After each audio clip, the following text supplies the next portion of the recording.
Whenever big tech CEOs get questioned by Congress, it typically does not go well for either side. Why, if you had nothing to hide, would you need to downplay the association with ByteDance in China? Congressman, I have not seen this memo. Why should we trust Facebook? Your user agreement sucks. I'm going to suggest to you that you go back home and rewrite it. And tell your $1,200 an hour lawyers, no disrespect, they're good. But tell them you want it written in English, in non-Swahili, so the average American can understand. That would be a start. Microsoft's actions have stifled competition in the operating system and browser markets. But most importantly, it has restricted the choices available for consumers in America and around the world. The CEOs get grilled, the Congress members end up looking like complete out-of-touch idiots, and the company in question usually ends up getting regulated. The Justice Department has charged Microsoft with engaging in anti-competitive and exclusionary practices designed to maintain its monopoly in personal computer operating systems. But this time things are different, because unlike Zuckerberg or the TikTok CEO, Sam Altman, the CEO of OpenAI, played it smart. Instead of arguing with Congress, instead of saying that no, we do not need to regulate AI, Sam Altman completely agreed with everything Congress had to say, and he had them eating out of the palm of his hand. OpenAI was founded on the belief that artificial intelligence has the potential to improve nearly every aspect of our lives, but also that it creates serious risks we have to work together to manage.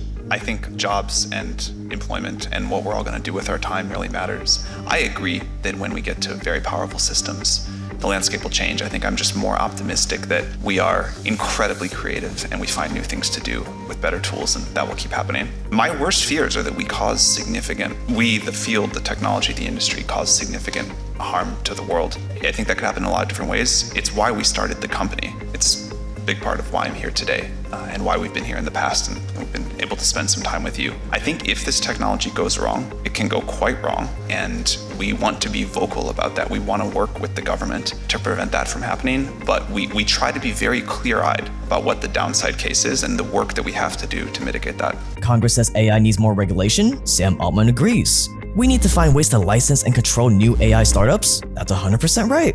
Sam Altman completely folded on every single little concern Congress had about AI. Sam Altman said AI needs regulation. And what do you know? I have the perfect little plan on how Congress can do that. And Congress loved it. Sam claimed the U.S. should create a separate agency to oversee AI. I guess he's in the Chamath camp. He wants the agency to issue licenses to train and use AI models. A little regulatory capture there, as we say in the biz. He also claims, and this was interesting, dovetailing with Elon's CNBC interview with, I think, Dave Farber, which was very good, that he owns no equity in OpenAI whatsoever and was, quote, doing it because he loves it. Wow, Sam Altman sounds so noble, so self-sacrificing. He really is putting the interests of the public before his own. But come on, you and I know differently. Big corporations tend to like regulation. Because think about it, as a big corporation, you can afford the lawyers, lobbyists, and money that it takes to comply with regulations. But your competitors can't. The aspiring mini Sam Altman over there trying to start the next OpenAI from his garage can't. So if AI regulations are coming, and indeed they are, why fight them? Why make yourself an enemy to Congress? Instead, the smarter decision is to just bow down, nod your head yes, and generously offer your helping hand in writing these regulations. Yes, you are right, Congressman, we do need regulation. And if you need help, I am but your humble servant. After all, the game of Monopoly is real easy to win when you're the one that helped write the rules.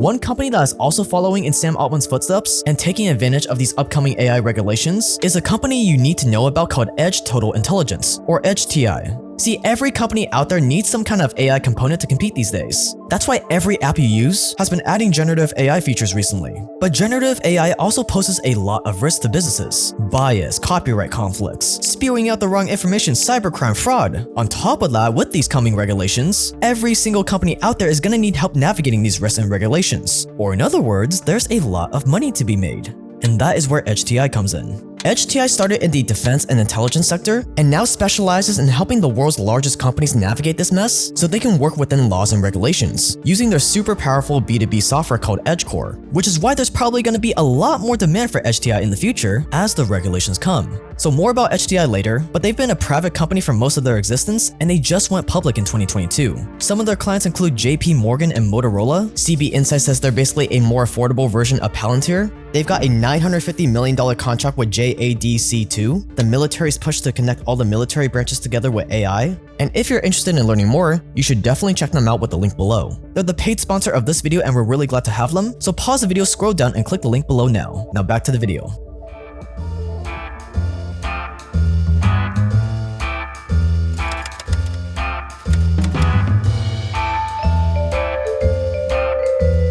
It's the 90s and Microsoft was on a roll. I can't believe it! You did it! We did it! It looks great! This is a miracle! This is Microsoft Excel. But Bill Gates was making a critical mistake. Microsoft in the early 1990s was the largest company in the world, incredibly successful. And they spent exactly $0 on lobbying, on cronyism, on lawyers. They had no presence in Washington, D.C. And so Bill Gates got subpoenaed in front of Congress. And they were literally brought in front of Congress. They were yelled at by a Republican, Orrin Hatch from Utah. He said, you guys need to get involved here in Washington, D.C. You need to build a building here. You need to hire lawyers here. In other words, the unspoken text, you need to bribe me. And Microsoft walked out of the meeting and said, you know what? You leave us alone, we will leave you alone. We're busy. We're running the biggest company in the world. There's a lot to do. Big mistake. The Justice Department has charged Microsoft. 6 months later, knock on the door at Microsoft. We're from the Justice Department. And we're here to prosecute you because you are offering the American public, you're offering your customers a product for free. This is Internet Explorer at a time when we were buying Netscape and paying money for it. They offered it for free, and that was deemed, bad business practices. They were trying to dominate the market. For 10 years, they had to fight that lawsuit. They lost, they got regulated, they got controlled. Guess how much Microsoft spends today in Washington, D.C.? How much? Tens of millions of dollars. They have a beautiful building about equal distance from the White House and from Congress. They have lawyers, they have lobbyists, they spend a lot of money, and indeed a lot of the other tech companies like Google learned the lesson. The Microsoft case made it abundantly clear to all tech companies. Once you get big enough, you better learn to kiss the ring. And it's a lesson that Sam Altman of OpenAI has taken to heart.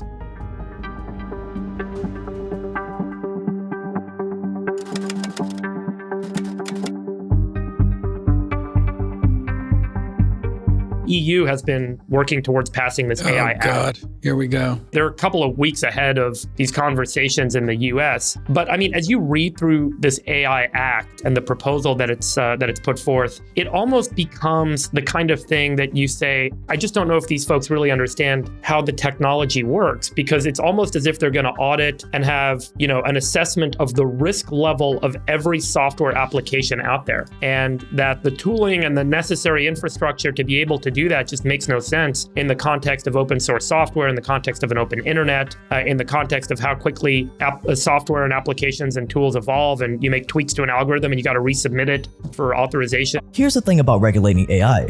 Right now, there is no realistic or effective way to do it. We're talking about people who can't even regulate something as simple as TikTok or Facebook, trying to police something that is developing faster than anything else out there right now. And Sam Altman knows this. But he's still pushing for regulation, even though he knows it's completely impractical.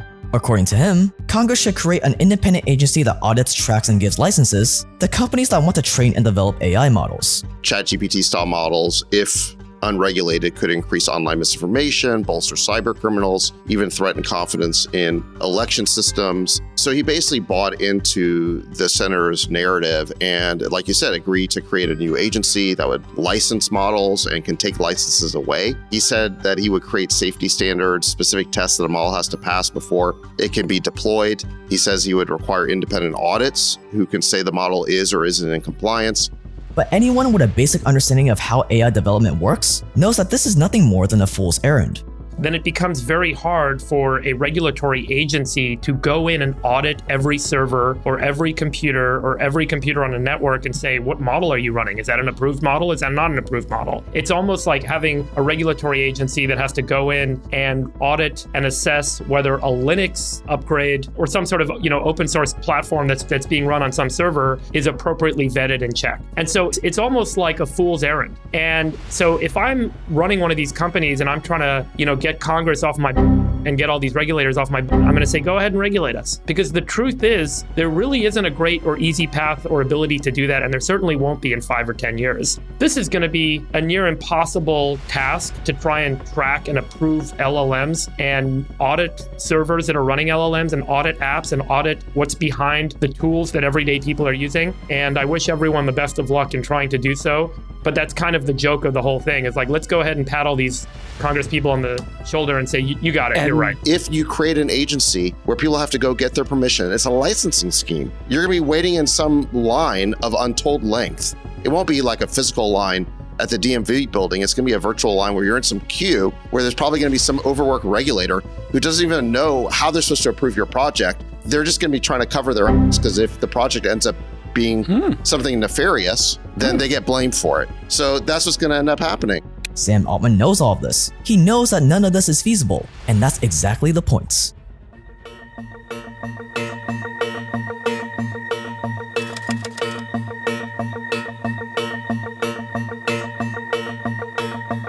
Just days before Sam Altman's hearing, he was actually invited to a dinner of around 60 Congress members, where he got to show off just how advanced ChatGPT had become. Sam got to do a little song and dance, a little live demo of all the fun, cool, interesting things ChatGPT could do, just a few days before those same Congress members are supposed to grill him on whether or not AI is controllable. Quote, it seems very, very bad that ahead of a hearing meant to inform how this sector gets regulated, the CEO of one of the corporations that would be subject to that regulation gets to present a magic show to the regulators, end quote. One professor from the University of Washington said, all of these different senators had different theories of harm that they were promoting, and they were all basically hammers looking for a nail. You know, they all wanted to regulate this thing, and they didn't really pay much, if any, attention to the ways that existing laws could already be used to stop any of these things. If you commit a crime with AI, there are plenty of criminal laws. Every single thing they talked about could be handled through existing law if they amount to being harms at all. Yeah. But they want to jump right to creating a new agency and new regulations, and Sam, I think, did the expedient thing here, which is basically buy into it in order to be an insider. If this was a chess game, Sam got to the mid game, he traded all the pieces and went right to the end game. Let's just try to checkmate here. I've got the lead. I got the $10 billion from Microsoft. Everybody else get a license and try to catch up. Friedberg. Sam was able to grow OpenAI to the top because there was no regulation, because there was no red tape. But now, if an aspiring mini Sam Altman wants to follow in his footsteps, too bad. They're gonna need lawyers, lobbyists, and millions of dollars before they can even write a single line of code. I think, Sam just went straight for the end game here, which is regulatory capture. Normally, when a tech executive goes and testifies at these hearings, they're in the hot seat and they get grilled. And that didn't happen here because, Sam Altman basically bought into the narrative of these senators. Do you guys think that this was Sam's way of pulling up the ladder behind him? Of course, no. 100%. Just like, absolutely it is. And it's because you can prove it. He made OpenAI, closed AI, by making it not open source. But there's another reason why Sam might want to let the government get their grubby fingers on AI. If you're Sam, you're smart enough to know how quickly the models are commoditizing and how many different models there are that, can provide similar degrees of functionality, as you just pointed out, J-Cal. So I don't think it's about trying to lock in your model. I think it's about recognizing the impracticality of creating some regulatory regime around model auditing. And so you're in that world, in that scenario where you have that vision, you have that foresight, do you go to Congress and tell them that they're dumb to regulate AI? Or do you go to Congress and you say, great, you should regulate AI? Knowing that it's like, hey, yeah, you should go ahead and stop the sun from shining. It's just, So basically, he's telling them to do that because he knows they can't. No. Therefore, he gets all the points, all the joy points, all the social credit, I don't want to say virtual signaling, but he gets all the credit, relationship credit with Washington for saying what they want to hear, reflecting back to them. Whatever the real reason may be, Sam Altman has Congress right where he wants them. In the hearing, one senator even joked and asked, quote, whether Altman might consider heading up a hypothetical federal agency charged with regulating the AI industry, end quotes. Sam humbly declined, saying that he loves his job, but he didn't hesitate to offer to send the senator a list of potential candidates for the job. Wow, how convenient. But aside from all this criticism of Sam Altman, there is legitimately a case for AI regulation. It's just not the kind of regulation Congress has in mind.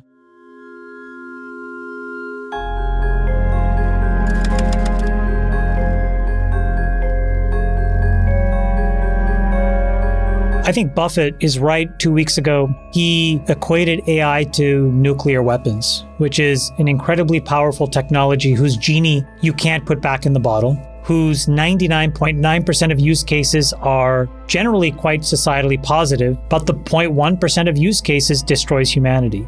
Artificial General Intelligence, or AGI, an AI that is actually sentient and smarter than humans, is a true threat. But can you be more precise about what's potentially dangerous and scary? Like, what could it do? What specifically are you worried about? Going with old sayings, the pen is mightier than the sword. So if you have a super intelligent AI that is capable of writing incredibly well in a way that is very influential, convincing, and is constantly figuring out what is more convincing to people over time, and then enter social media, for example, Twitter, but also Facebook and others, and potentially manipulates public opinion in a way that is very bad. How would we even know? And a lot of big tech companies like OpenAI and Google are actively trying to create AGI. It's even in OpenAI's company charter as their main goal. But nowhere in the 4 hours of Sam Altman's hearing did anyone even mention the dangers of AGI. And if AGI is gonna become a thing, do we want it completely controlled by OpenAI, or Google, or even Elon's upcoming AI company? Probably not. And yet Congress is so inept and out of touch that they didn't even think about discussing this. So while Sam Altman gets the AI regulation he wants, regulations that will crush his competitors, OpenAI and Google will be able to create AGI free from the prying eyes of Washington. Congress is getting duped, humanity is getting duped, and we're all falling for it. No matter what your thoughts on AI regulation are, they are coming. And the real winners from all of this are gonna be the people like Sam Altman who find a unique way to turn these regulations into the opportunity of a lifetime. And aside from OpenAI, another company that is doing this that you need to know about is called Edge Total Intelligence, or EdgeTI. EdgeTI helps companies like JP Morgan navigate all the potential risks and regulations when it comes to AI. And they do this with their B2B software called EdgeCore. Think of it like a more affordable version of Palantir, according to CB Insights. Some of their other clients include Accenture, Telefonica, one of the largest telecommunications companies in the world, and ADP, the giant payroll and HR company. So as you can see, these are all literally some of the biggest companies in the world, while also working with defense and intelligence clients like the DoD, US Navy, NATO, and the Department of Energy, like their $950 million contract with JADC2, the military's push to connect all the military branches together with AI. And if these are just some of EdgeTI's giant clients today, think about all the other giant clients they're probably going to get in the future with the direction AI and AI regulations are headed in. See, most people only know about consumer tech companies like Netflix and stuff. But what people forget is that there are a ton of B2B tech companies that provide the tools that help make the Netflixes of the world possible. And most people have never even heard of their names. And EdgeTI is one of them. And when you have a JP Morgan as a client, you can bet that they're paying a lot more money than the average Netflix user. EdgeTI has been a private company for most of their life, but they just went public in 2022. And if you want to learn more about them, scroll down and click the link below right now. Videos like this wouldn't be possible without paid sponsors like EdgeTI, so scroll down and click the link below now.